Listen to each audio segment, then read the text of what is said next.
Well, I will kick this off, and we have an audience in the room.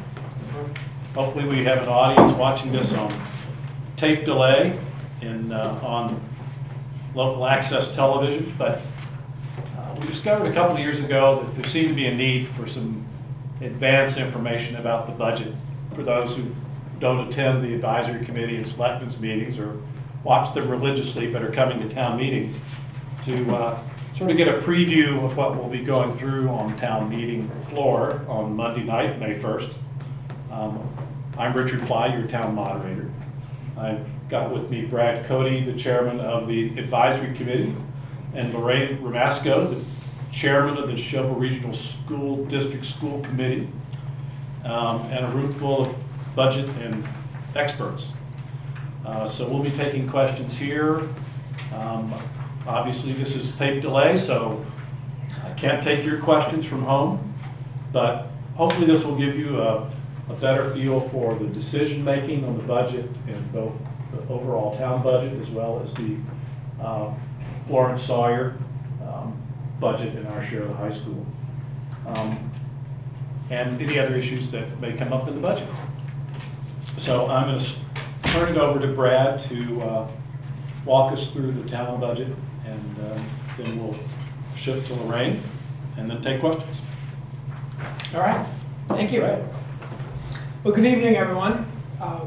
So I think what I'll do is just start with a little bit of a primer, some background for everyone on the budget. So it really gets kicked off with a letter from the town administrator going out to all the department heads, giving essentially a state of the state on where we are, asking for their particular requests and for them to forward on their budget. And this particular year, no different than several of the past years, the request from the town administrator, after having met, with the finance committee, which represents the chair of advisory, chair of the selectmen, the accountant, the treasurer, the determination was made that it would make sense to put forth and request a level funded budget. So that was the edict going out. What comes back, and I will say the department heads, do a very good job of following that. So when everything comes back to us, we as advisory start digging into the budget and take department by department, get within line by line, etc. A couple of key themes. The FY 18, we are in 2017, but we're talking about a fiscal year 2018 budget. So that may cause a stumbling block. I know it did for me for the first couple of years being on advisory. But this budget is increasing over last year to the tune of a little over $700,000, which translates into a 3+% increase. Now, recognize that it comes down to really a simple math equation, right? We've got a whole mess of stuff we need to pay for, and the question is, how will that stuff get paid for? So when you think of, we know what the expenses are, we're talking about expenses tonight, but the revenue side of the house comes from all of you, the lovely taxpayers of the town of Bolton. And that is, by and large, 98% of all the money that the town takes in comes from all of you as taxpayers, and we allocate those dollars to go out and pay for the stuff that we need to pay for. And it really does come down to that. We first and foremost look at what is in the given budget. I just mentioned to you that we asked all of the department heads to put forth their budget. Within that budget represents health insurance, salaries, cost projections. It asks for various supplies. But again, specifically within the town budget, and it really does bleed through to your budget, far and away, the largest component of the town budget is a function of salaries, hourly wages, employee benefits, things of that nature. And those of you familiar or that have a governmental job or are in a union, this will come as no surprise to you. Those are often contracts that are set in place with certain COLAs, escalator clauses, whatever that may be. So that right there, for all intents and purposes, is taken off of the table, and we have very little control over what is going to be adjusted, if you will. From there are other factors that we can and we do weigh in on making adjustments to the overall budget. From a capital standpoint, so those are the annual ongoing costs. XYZ department needs a certain amount of money to run their shop to get from July 1 to June 30th of the following year. But the other component that we all need to be aware of, and where advisory comes in and it gets factored into the budget, is determining what particular capital items are needed to be purchased. So just like any of you running your household, you have certain monthly expenses that come in and out the door every single month, and then every once in a while you may have a really large expense that you either didn't plan for and you've got to figure out how to take care of it, or you know it's coming and you have planned for it accordingly. Same thing with the town. So in this year's budget, such things as the potential for a new tower to handle communications for our emergency services, the purchase of a vehicle, certain things come up, and we, again, need to figure out how we are going to pay for those, if we can afford to pay for those or not. So that is a process that is also involved. And there's a couple of things on how we go about doing that. We have a 5-year plan. So we have a good idea. So for example, I know next year the town is looking at in the neighborhood of $1 million worth of capital items that we may need to entertain purchasing. So we haven't even gone to the annual town meeting yet. We got to deal with this budget, and I already know what is going on for next year, potentially. And so we have that built out over the course of the next 5 years, just to give us some sense of what is on the horizon. Within that framework, we have the capital planning group that gets together and assists us in determining, given the capital items for this given year, what are they? And then we ask them to go about scorekeeping those items. So again, from a standpoint of just like you do in your own personal house, you are making the determination, do I in fact go out and purchase a car, or do I in fact go out and purchase a pool? And I have checked this theory out, and I'd like to think it is by and large part to the school district, but even a 7-year-old can understand this concept of a need to a want. And that's what we ask the capital planning group to do. They have a listing of various items, capital projects that we are going to potentially purchase. And so we ask them to keep that on a critical to a need to have, a need but it can wait a year, all the way down to a nice to have. And that assists us in determining, do we move forward? Again, given the overall metrics of the budget, where are we? Are we looking at not having enough money to pay for all the stuff? Does something get pushed off to next year? Can we keep it on this year's warrant? And then ask the town, do in fact they want to purchase it?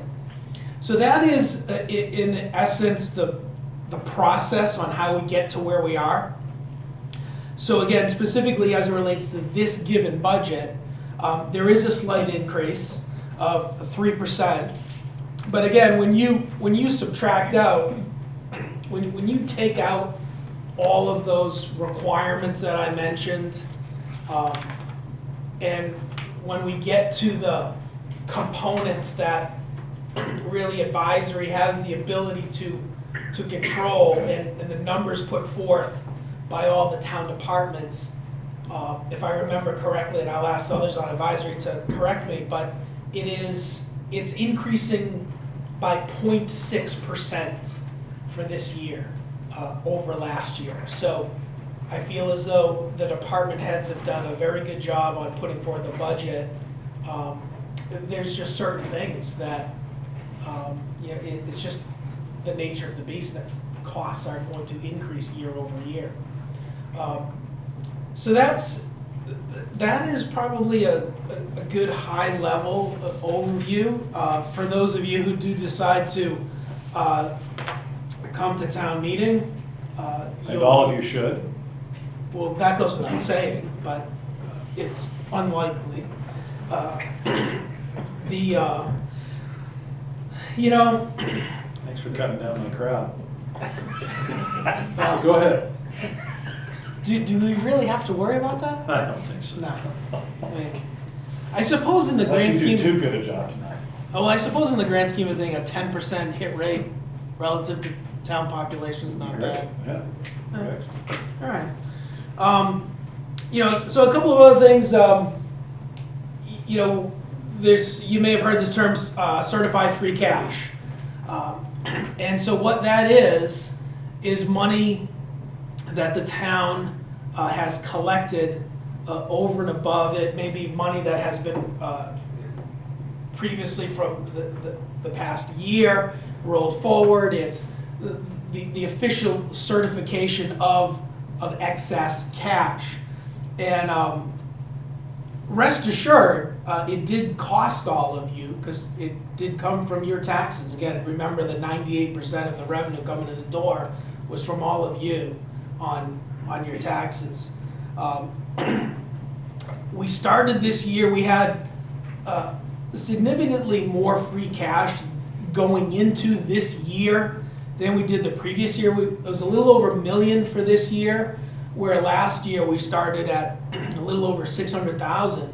However, we also went to free cash significantly sooner than we normally did it. For those of you who remember, we had a special town meeting before the Christmas break, and we had to address some concerns there, so money was taken off of there. And then really we use from that free cash remaining, what we like to do is leave a balance in there of a little over 300,000, 325 to be precise, as a cushion to lead us into next year.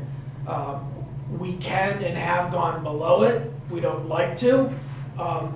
So when that is left, you start with the $1 million, minus out what we sent out to the special town meeting, minus the target that we want to leave. What is left is what we can utilize to pay for that stuff that I mentioned to you about, such as the tower or the truck or an ambulance or whatever capital item it may be.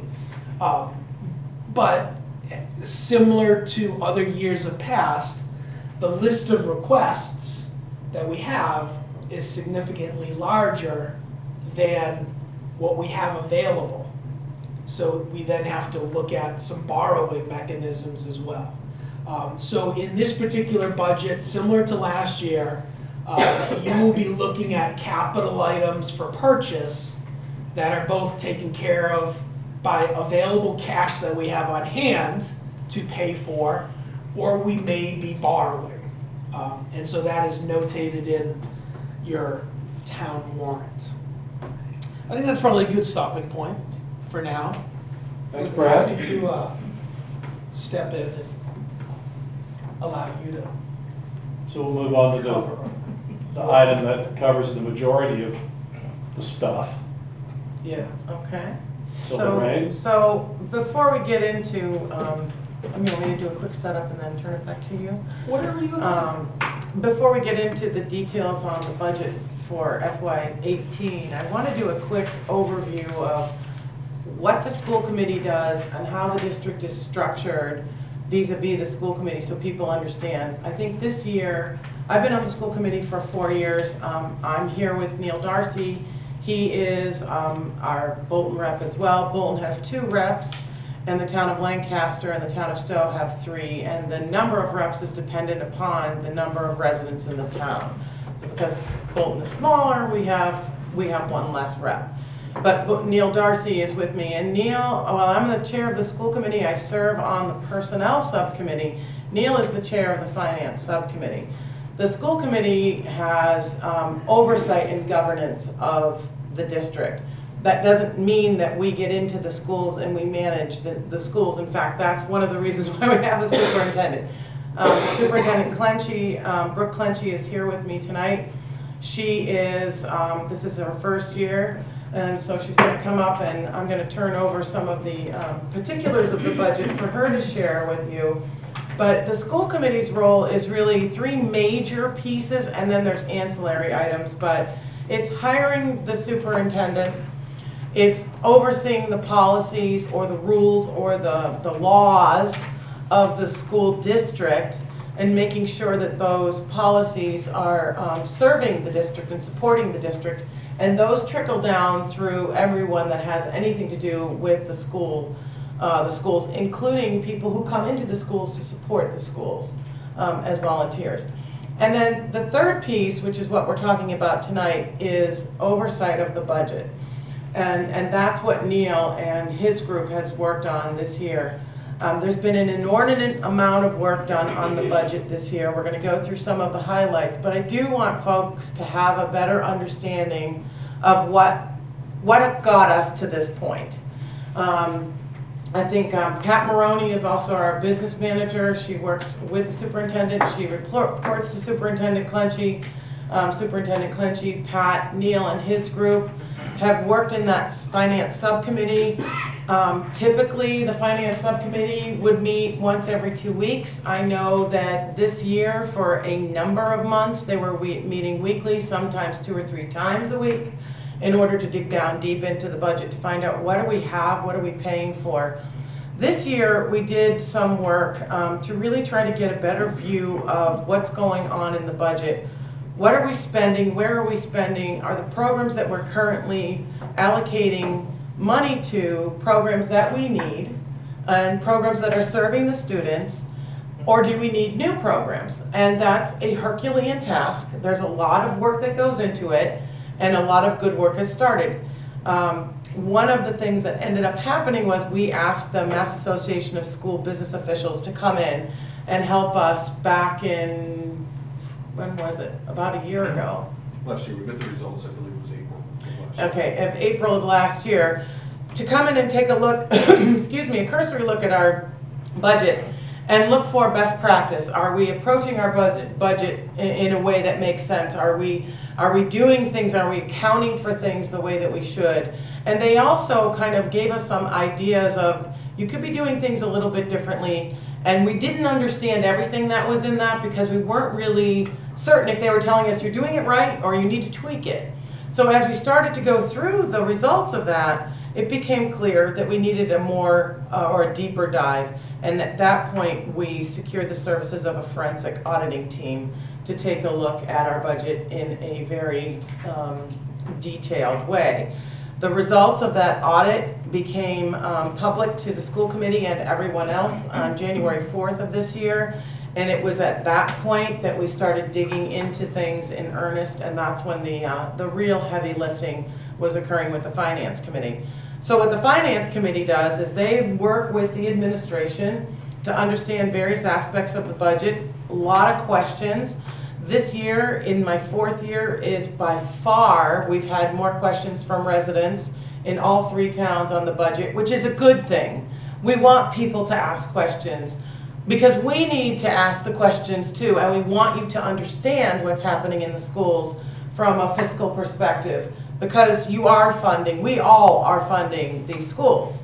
And I think what happened from the results of that forensic audit gave us not just areas that we needed to improve, it told us areas where we're doing a good job, but we could be doing it even better if we did it in this way.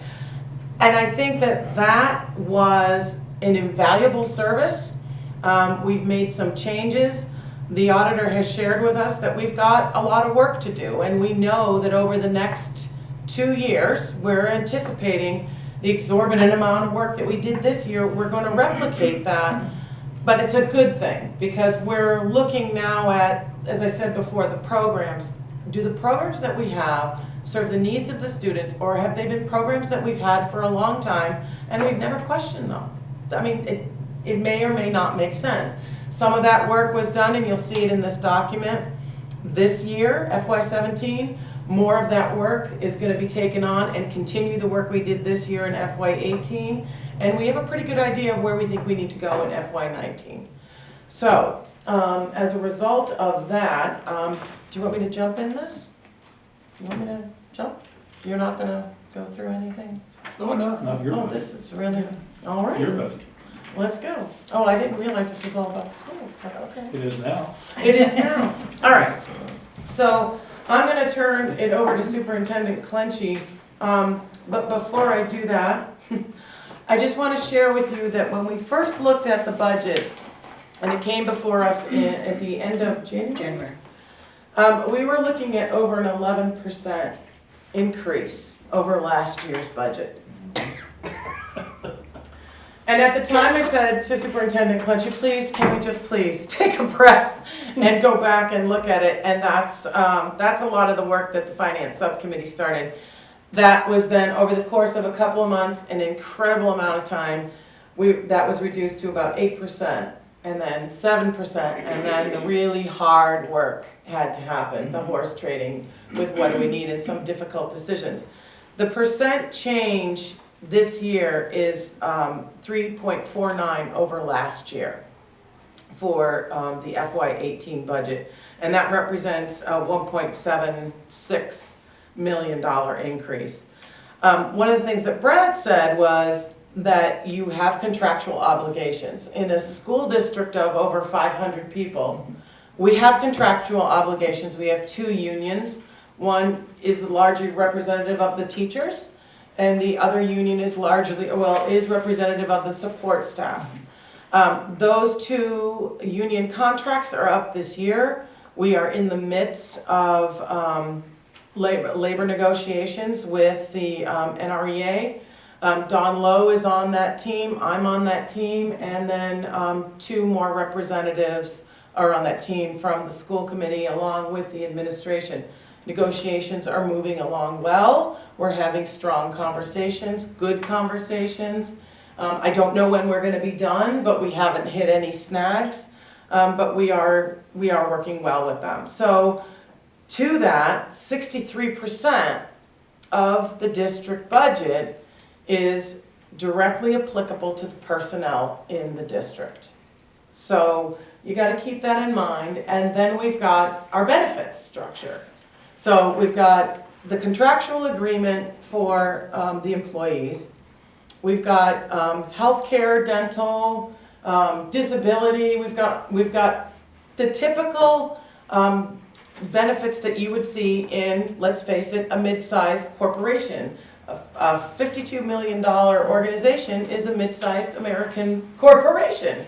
So we've got that we're looking at too. We've got contracts for busing. We've got other contractual obligations. So I just want everyone to understand, it's not like we could go in and just remove money without impacting programs. And I would never throw a scare tactic out there and say, oh, we're going to have to reduce staff in order to reduce programming, because that's not a fair assessment unless we've really looked at the programming. So that's a setup, and I'm going to turn it over to you. Thank you. I want to commend Brad on your teeing up too, because I think a couple of areas that you hit on were spot on for the school district, and the lens that you looked at this through was exactly the lens that we looked at it through as well. And in fact, you gave an analogy right as you were kind of wrapping it up, talking about the pie is only this big. We too see that, right? And in an organization our size too, because of contractual obligations, every year we're going to see that go up about 1.5 million in our size district. So you're always going to have that little bump up no matter what. It's how you play with that pie. I mean, at the end of it, it's what exactly as Chairman Ramasco said, what programs have maybe become antiquated or the numbers are not there, for example, at the high school. This kind of thinking led us to a lot of different avenues. But the pie we knew could never be that 8 or 11%. We always knew that. We also talked at the beginning about our approach towards budgeting this year, and I remember at one point in time saying to Chairman Ramasco, maybe we didn't take the right approach this year because we laid everything out there for everybody to see right at that end of January. We sat down, we created budget books for our school committee members. They came in, they had a binder, and we walked through, we had every one of our administrative team members there, we walked through every single line item. And I think it was a whole morning, I think until 1 o'clock that day, walking through every single piece. And as well, Chair Moscow had also mentioned the hard work of the finance subcommittee. And Neil, you may want to maybe wrap things up at the end when I'm done here, but she's absolutely right. There were times where, and it was never an hour meeting, ever, ever. It was always a 3 or 4 hour meeting, always. And often it was more than once a week during the budget cycle. So, a couple of takeaways for me is I think looking back, and we'll do, a bit of a debrief when it's all done at the end of this. We've talked about this and said, let's take a look at what we did that was right and things we can do better for next year. Even though there were times I questioned whether we were taking the right approach by being so open about everything, I think at the end, I think we would all agree that that was the right approach that we took. And then that you could see that, yes, we started with 11%, then we got down to 8. I remember having some discussion with Bill Wrigley at one point in time with that 8 or 7%, and he said, that there's no way we can do this. I said, yes, but we want to be honest and say, this is what we're working through, these are the numbers that we're working through. So I think in hindsight, I was pleased that that's the process that we took. The other takeaway for us in our first year doing this is that this was such a team approach. Our school committee, we kept them apprised. Obviously the finance subcommittee was always in the loop. Our administrative group, the large group, we have about 35 players when they all come to the table. You've got food services, technology, teaching and learning, all of that. When that whole large group comes to the table, everybody was involved. So there was never any backroom organizing of what this budget could look like. It was always a collective team effort. And again, looking back, I would not take away one piece of that. I think that was the right decision to make as well. We did take a look at things like the budget book. When we took a look at last year's versus this year's, was that the way that we wanted to go? I think we had looked and we said, we want to keep it so that people can pick this book up, understand it, it's clear, and they get a good flavor of what Neshoba Regional School District is about. And I felt good when I saw the final product, and again, your team, Pat, did yeoman's work with this and the brochure, so special thanks to you folks as well. So I would say that that's kind of at the tail end. The other piece that Chairman Ramasco alluded to was the MASBO report and the forensic audit. And I know at times, I think that the school committee may have taken, the odd heated comment about it. It was the right thing to do on so many levels. It laid out such a clear pathway for us. We were able to take, exactly as Chairman Roscoe said, we were able to take those things that we could see that we were doing well and build on them. Those things that we could turn the corner with, we did. And we didn't wait until that process was finished before we started the work on it. We started the work right at the beginning, as soon as John Sullivan walked in the door and started meeting with Pat and I, because we knew early on that we had things, early on, I'd say the first week of July when I first came in, that we knew we had to change. So we didn't wait for that forensic audit to wrap up. We started making the changes right away. So that also leads to the fact that the budget was prepared differently. there were 3 million, almost $4 million in offsets last year that Melanson Heath came to us and said, don't ever do it like that again. That's a change. And so when you take a look at this, it looks a little different now. That's because we were guided by that forensic report. We went back and did it exactly as they told us to do it. And exactly as Chairman Roscoe also said, we don't see this as a quick fix. It'll probably take another budget cycle or two for us to get exactly where I'd like to see us be in this. But I'm proud of where we're at right now, and I'm proud of our team. I think our team has done a great job, and I'm proud of the fact that this was so collaborative with everyone. And I remember many meetings where we'd sit there with the finance subcommittee, and Pat and I would say, poke holes in this. If you think we've made a mistake, tell us.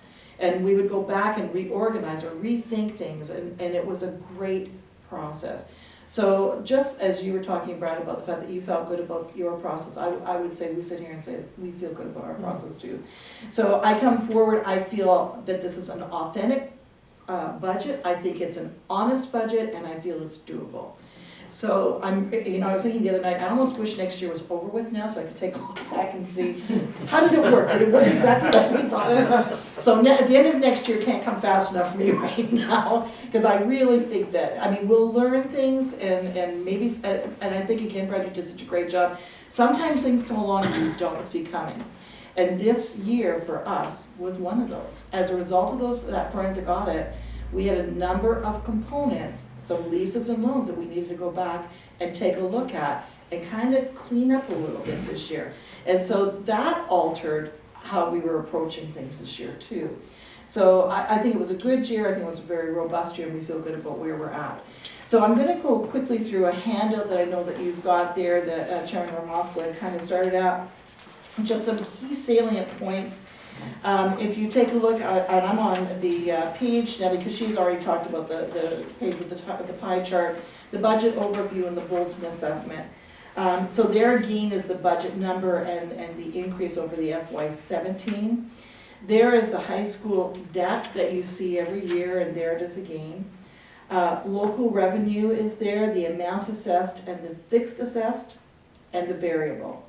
If you take a look at your 5-year rolling assessment, and by the way. And remember, we've got people at home with Oh, no thank you. handouts, so. Right, Give them and some we numbers have so no that- screen up here with it on, That's so right, thank you for exactly. reminding me that. So let me go back and revisit that, thank you. So the voted budget again for the school department is $52,076,385, which is a 3.49% increase. The high school debt remains static at $469,050.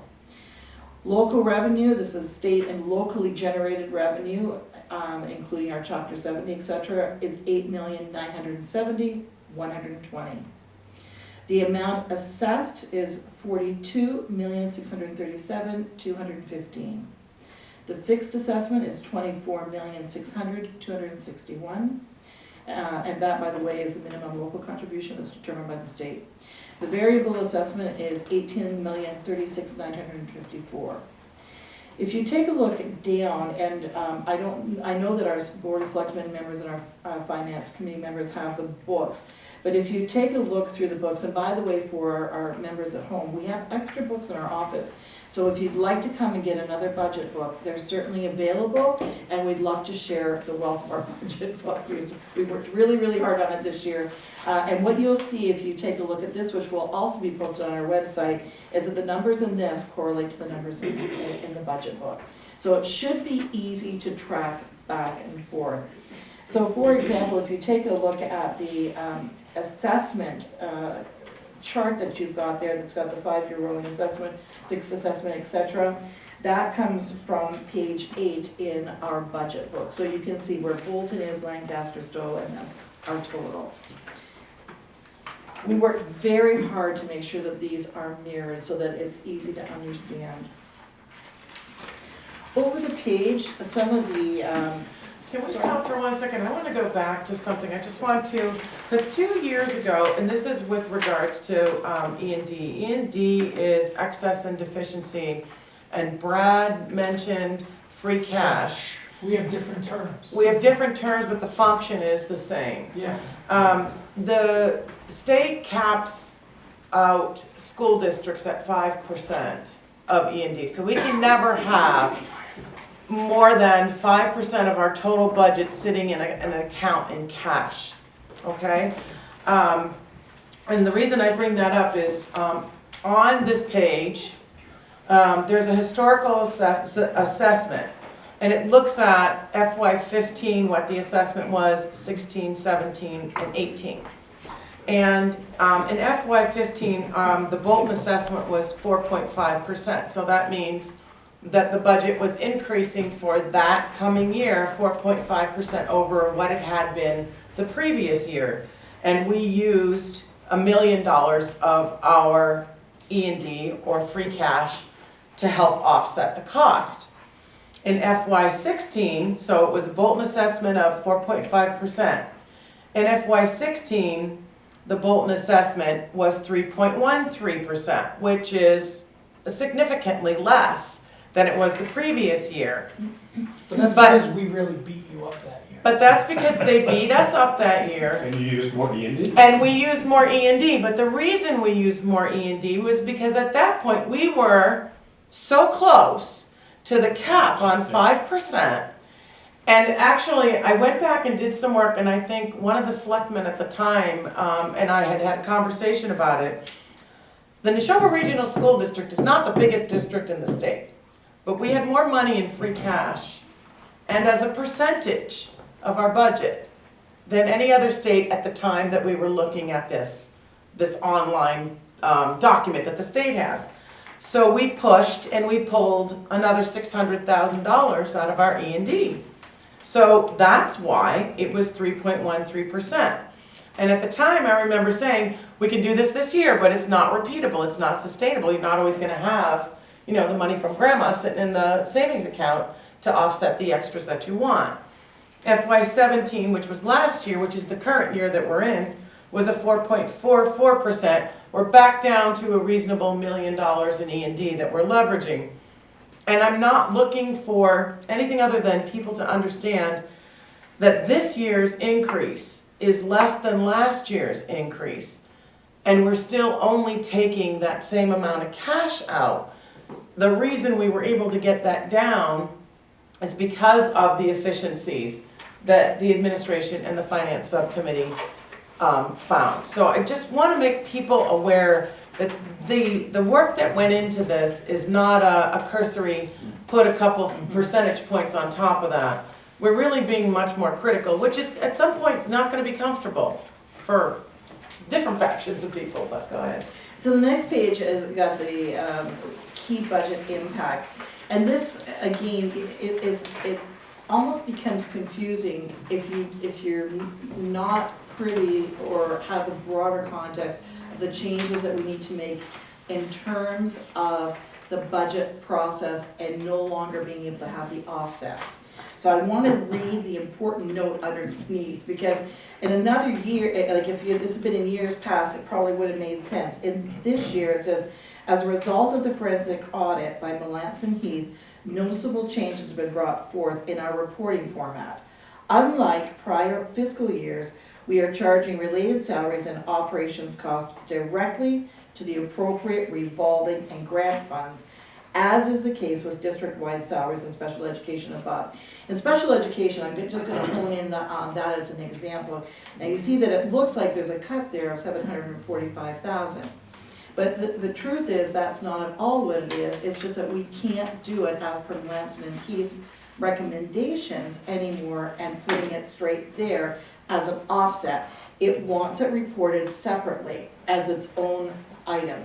So that's why it looks different on a budget sheet. So in other words, there was no $745,000 reduction in special ed. It's a function of a different reporting structure.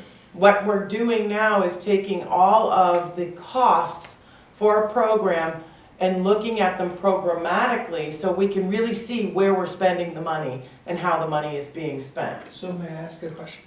So on the one above, employee insurance and benefits, it shows a $1 million change, an increase in 14% on the positive.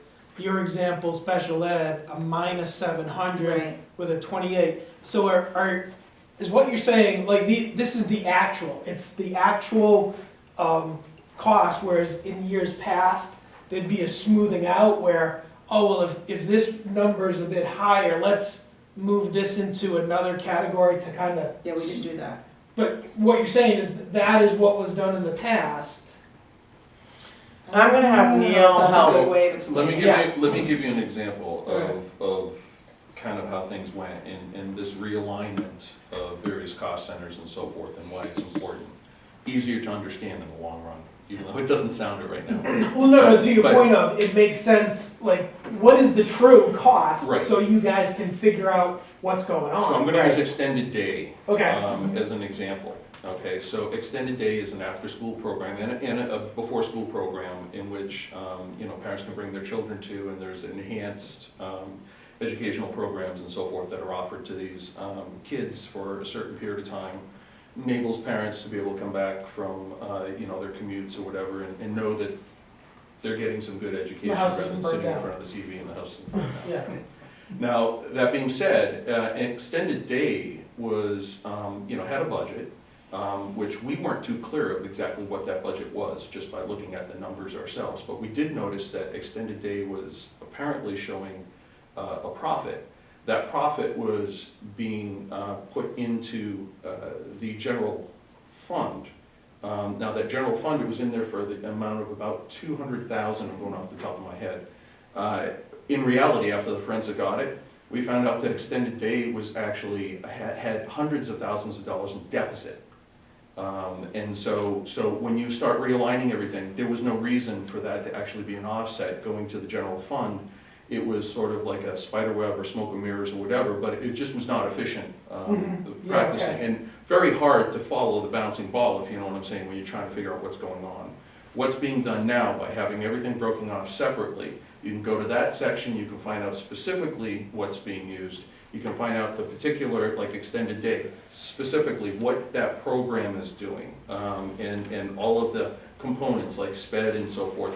Things aren't So being basically cost just centered applying here and common here and sense. here, and exactly, so that you can look at that and have a And we very good can plan understanding. better that way. Right, and so the The novel administration's, idea of getting an accurate picture of But in expenses. the end, there wasn't more money or less money, it was just the money was reported in different ways that were not clearly telling you how various programs were Right, it functioning. wasn't giving us a clear picture in some ways, Right. and we, that same example with K and pre-K, when we started to take a look at them all programmatically. And, looking at the real costs of all of these and what we were really spending, and some of these were in different lines, and we kind of pulled all those lines, to your point, to the common sense factor. so if I could, one more thing, so for the administration, so programmatically, they're able to look at things now where they couldn't before to realize these efficiencies. Now, when you have everything lined up there, you're saying, okay, well, you get a completely different read, and that's what we've been able to do. Well, the administration's been able to do, what we've been drilling down on in Finance Subcommittee is to help identify these things in that alignment, and there you go. That's exactly right. So going on over the page, FY changes and initiatives, there was, again, Brad, back to the beautiful point that you articulated about the pie is only this big, but you have to look at the needs, for example, in our case, of the schools and the district. So, for example, we know that autism, there's a rise in autism, and we're working really, really hard trying to drill down and create better programs to keep our students in district where we can. So we have a new pilot program that we're going to be putting in place next year. We're very excited about that. We also have another program that we're looking at putting in place for social emotional, children with severe social emotional issues. So those are places where you can look and say, these are real needs of our district right now. But we've got some programs over here that have been running that, you know what, they've only got a couple of kids involved right now. We really need our monies to go over here. And it's part, again, of the realignment and taking a look at what the district needs really are. And again, we won't get it all right this year. This is just doing the work to start to get to where we want to be. So when we take a look at this, you'll see that, for example, again, I'm not going to go through it all, but the SPED program, 2 new SPED teachers for the new programs, for example. That's what it is. And there's one that we're looking at for Bolton and one that we're going to house in Stowe. So that gives you an idea. There's that FSS, I'll just take a look at the reductions in Bolton right now. That's a kindergarten teacher retirement, and so we're looking, and hopefully through natural attrition, we will not have to have that position filled. So if that's the case, we'll be able to do that through natural attrition. The 2 support staff that are there, these aren't really true reductions in terms of cuts. These people actually are going to be realigned to the special education programs that we're putting into play. Initiatives, I just want to touch base on a couple of these. This is going to be year 3 of the 8th grade Chromebook initiative. That's ongoing. It talks here about the 2 new special education programs. Grades 4 and 8 this year were the years that one of the things that, Brad, you didn't speak of, though I'm sure that you probably have, maybe not as much as us in terms of compliance issues. That's something a school district always has to be looking at, right? Whether it's SPED or in this particular case, our MCAS, the next generation MCAS. So this year, the state had grades 4 and 8 mandatory for computer-based assessment. That took a lot of work for us this year to get our students, our teachers, our software and hardware in place in order to run our new MCAS this year for grades 4 and 8. Next year, we're anticipating that it will go up again from grades 4 to 8 to probably 5 and likely 10, to be honest with you. We're not exactly sure yet. We haven't heard back from the state, but we know that that's where it's going. So I think you had said this, and I think Chairman Ramoska had said it too. Much of our work right now as we were building this was looking at 18 and 19. And so when we take a look at technology, that's one of the areas we're taking a look at, and this is one of those compliance components. District early literacy program. This is something that we started work on this year. It's being received very, very favorably. We're really excited to take it to the next level. We've got everything in place to do it, and it's really a focus for this current year that we're in, and next year. The year after, you'll see it start to splinter out and go into a different type of initiative. But nonetheless, it's terrific. Our teachers are really excited about it, and they've done great work with it. This year, we also had the implementation of the new math program going into place. We'll continue to work at that as well for next year. And budget evaluation and redesign is obviously ongoing as per some of the comments we made earlier. We've got some offsets and efficiencies that we've looked at here. Again, we've already talked about the offsets and the fact that we need to do it differently. Cross-district review for several district programs, including fees and tuitions. Early education, clearly, we need to have another look at that. Extended day, exactly as Neil had alluded to, that's something that we need to take a stronger look at next year.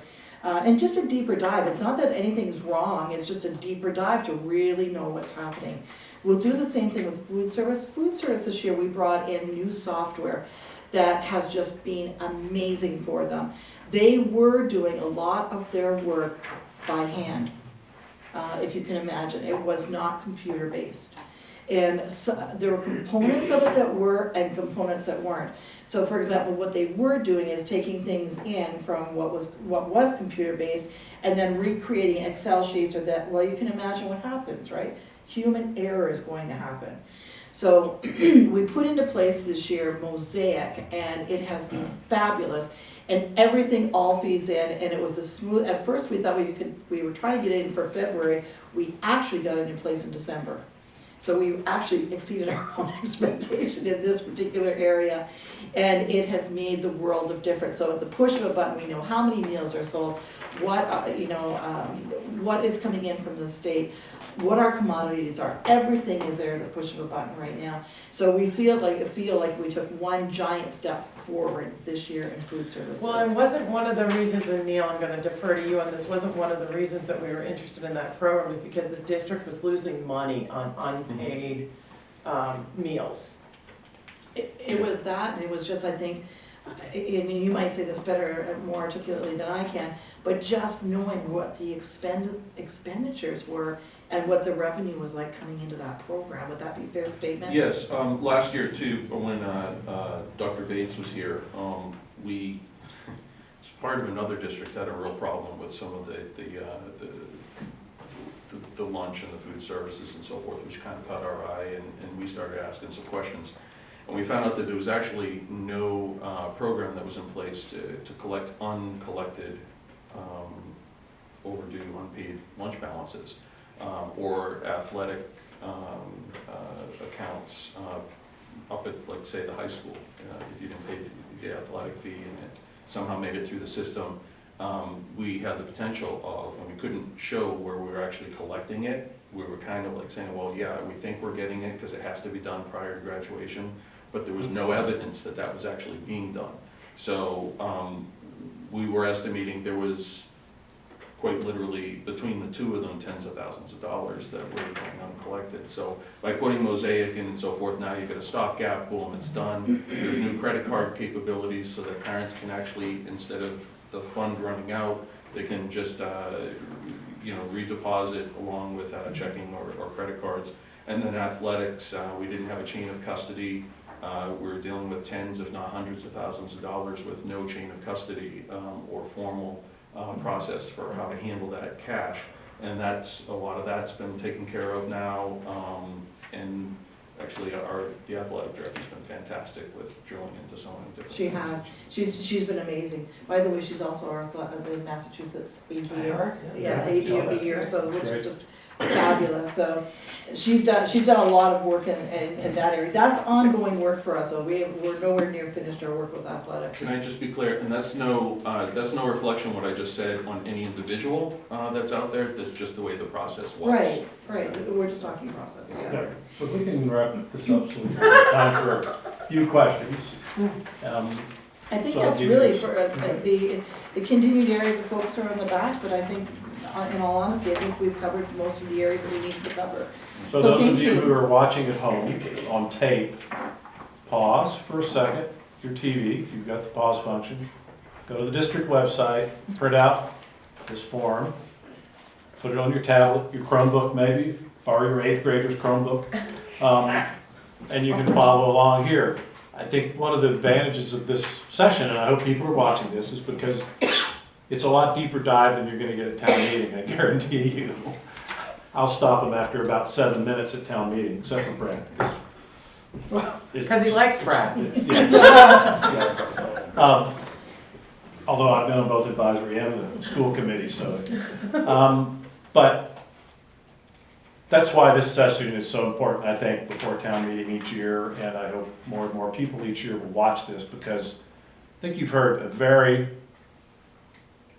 accessible but fairly deep dive on the budget process, how these things get done, who does them, what's been going on, particularly with the school committee this year, but how Brad and the advisory committee, who are all here, work on the budget, and the effort of your basically town volunteers to do the due diligence that your taxes deserve and that they should do, because that's what they're either elected or appointed to do. So I hope you'll take this for what it is, which is, I think, a very passionate approach to what the budget's about and what this means, and then it's up to the voters at town meeting to make their judgment and cast their votes as we move forward. Budget is policy. So when you look at this, these are all about choices that we've made about our schools, about our town, what we spend on, how we spend it, what choices we make now, what choices we defer. So as you're going through that budget, think of all those line items as choices that have been made, and make sure you agree with those choices. And if you have questions, come to town meeting with those questions, and we'll spend as much time as reasonably necessary so that we don't have a second night going through those questions. But these kinds of sessions, I think, help address some of the basics that people sometimes still have when they come to town meeting. So hopefully this will help. So I don't want to cut off, but there may be, advisory may have some questions of the school committee. There may be some advisory questions of Brad. Maybe he said something he never said in an advisory committee meeting and he surprised you. This is a great place to air that out with Brad. So, Keep me honest, guys. yeah. I would ask, so basically your school committee budget is just a little above level services, right? Because of what you've spent above what's required for salaries. And I'm gonna guess the town is in sort of the same thing. If 3% or less Yeah. or more increases are at or slightly above level services, which means level funding means services go down because costs go up every year. Level services means you've spent the extra to provide the same services, but you're not really providing any extra services. Or you've reduced some here to add some here. Yeah, I mean, so I'll give an example. You know, you were mentioning policy, decisions made in the past impact decisions now, right? I mean, we're now, in this budget, we've seen a $100,000+ decrease from the decision to move to the regional dispatch center. All right, So yeah. we're continuing to see dividends of the decision that was made 2 years ago. And you know, I would say maybe similar to what, you know, Neil used as the example, right? I mean, when the one theme, listening to Superintendent Clenchey, you know, it suddenly dawned on me that as we were going through the budget, you know, a theme kept on coming back to us as various department heads came in. And it's this concept of, well, we have to look at this new expense because we're not getting as much money from the state, right? So there's these certain Fed and state mandates that come down on various departments and they say, figure it out. And so we have to figure it out, and therefore it requires all of us to become a lot more creative. So when Dawn, you know, is looking at ideas to figure out, you know, to lead the charge, to be more creative, to entertain the idea of maybe moving to regionalization or whatever other aspect, you know, he's looking at, again, to be creative, to either get the same service for not as big of an increase or maybe even a decrease. So it's all of that. It's not, you know, you touched upon the comment of you want to wait till next year to see what, right? And it's funny you mentioned that because there's times where I feel the same way. However, the disheartening piece is there's always something new. There's always something new that's changing. Right. Whether we know it or not, it's gonna change. And it's just a function of how much is it gonna mess you up. But there's always that dynamic going on, because there's so many variables going into this stuff. And we're holding our breaths, frankly, because we don't know what the impact of state funding is going to do for us this year. I mean, you know. So your number in here is an estimate, or do you know what Well, probably much like you, I would assume. You know, we get the house numbers when they come out in Right. January, and you kind of run with that, you know. But as you know, and I certainly all know, you've got the Senate, the House, the joint, you know, by the time you get your numbers, for us, it'll be probably July, August. Yep. So you basically run on what you think is what you're going to get. But going forward, you know, at the federal, at the state level, we know that the grant money is not going to start to flow. Right. In fact, the indicators are that it's going to go the other way, Yeah. and that's something that's weighing on us too. And one of the things, and you know, I was remiss, I have to thank you for setting this up again this year, because this does give us an opportunity to get our message out. These aren't the kinds of conversations that we can have in school committee meetings for everyone to hear. And it's really difficult to understand the intricacies of this type of budget. But one of the things that I'm nervous about is the level services, level funding discussion. Level services, you don't want to be level services all the time, right? In a school district, you want to drive the education, but you got to pay for it.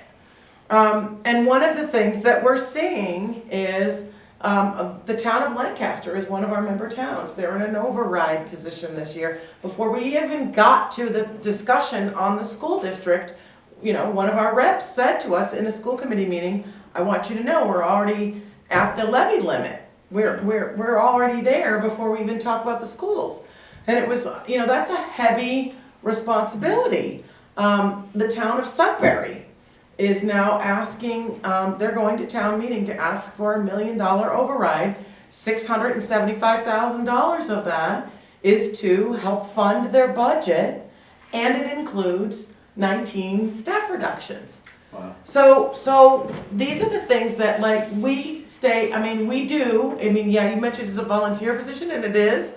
It's more of a passion, and you know, if we're all not divorced at the end of this, it's gonna be an amazing thing. But that situation with Sudbury scares me. I know Neil and I have talked about it, because we've got a situation where, you know, 2 years ago, or 2 or 3 years ago, Sudbury put in free full-day K. Now, that's a discussion that's come up, you know, with our district, is folks really want free full-day K. I would love to give it to them, but the cost, Right. the $500,000, $600,000. So now, you know, when you look at a town, I'm not saying that's what happened with Sudbury, but 2 years ago they put it in. You know, at some point, you've got to stop and take a breather. Right, yep. So, any questions from our audience of Bolton citizens, who just happen to also be on committees, and some, maybe a couple of non-Bolton citizens? All right. Well, I will say, when everyone takes a look at their town warrant this year, at the back is always the budget. And similar to years past, the one difference, what we have tried to do, knowing that folks synthesize and learn and understand information differently, we've prefaced each major section. So when you go through the budget, right, we're gonna start with the government and you take us through it. What we've done is added a paragraph, just high-level key points of certain things that may have increased, decreased. Why is this number? Again, under the guise of we want to get more information out. Right. We want to minimize the possibility of confusion or misunderstanding, or just time at the mic, which translates into long nights or a second night. So take note of that in the warrant this year. And that's one area, but at the same time, collectively as advisory, we are building more of that out. And so next year, similar to what the school district has done, you're going to see more information. I'll ask one more question of you guys, which is on the population trend, so enrollment. What's looking from 17 to 18, what's your guess on enrollment going down? I don't know that I've got an answer off the top of my head for that. The NASDAQ study that was done indicates that over 10 years, and I think we're in the second year of that study, that the trend is going to slightly go down, and then it's going to pick up again. But I know if you talk to anyone who works at the high school, we are crunched for space. It is tough. So I think one of the things that study did, and I remember, I mean, it was a great exercise, and all 3 towns got value out of it. But it doesn't take into account some of the new housing starts. Mm-hmm. And we've got a lot of building going on right now, and the size of the homes are indicative of young families that would move in. So Yeah. I would say right now we think it's probably going to be steady. I would say relatively steady right now. I don't have actual numbers, but I do know, for example, she's absolutely right, and my first thought was towards the high school. We're looking at exactly what she's saying, a number to go down and then back up again. So she's exactly right. Had a bunch of families with kids moving to my neighborhood in the last 3 or 4 years Right. that are going to be in or about to move into Sawyer and all. So, all right, Neil. Yeah, just a couple of quick things, just to kind of add to this. We're going to have some substantial challenges, I think it's important to know, soon down the line. I mean, because we do have to do something at the high school, whether it's hit that deferred maintenance that's been going on, or do something else, whether it's another building or whatnot. But people need to understand that the longer you defer maintenance, the higher the cost for that fix becomes. And it becomes that, you know, that one problem becomes 10 problems. And that's what we've been doing for quite a number of years, is deferring. When Brooke first came into the district, all all the files, without going into huge detail, all the files for facilities were destroyed. So when Brooke came in, she didn't know whether there were contracts, who the contracts were, what the deferred maintenance were, and she had to go and build this historical context through talking with people, et cetera. She's done a fantastic job with that, along with her staff. But it identified so many challenges out there that have been pushed off for a long time that are gonna cost money, and level service budget doesn't cut it. So there's the deep conversation we have to have. School choice is another thing. School choice has been dropping the revenue, and as that revenue drops, that's less money we have in our bucket. So, I mean, and it goes on, grants, et cetera, you know, so. Well, I want to thank our panel here. I hope the voters who take the time to watch this will see the amazing amount of transparency and due diligence that have been done in the budget. I think if you've made it through this whole broadcast, that you will go to town meeting if you choose to, or don't go to town meeting. You'll still have a better understanding of how we got where we got, and the key elements. And there's plenty available to you on the web as well before town meeting. So thanks to Brad, to Lorraine, to Brooke, and Neil, and everybody else who's in the audience, and the town folk who also, Don Lowe and his team, Donna and the rest, who also play a vital role in all of this. And come to town meeting Monday, May 1st, 7 p.m., high school auditorium, and ask your questions and vote.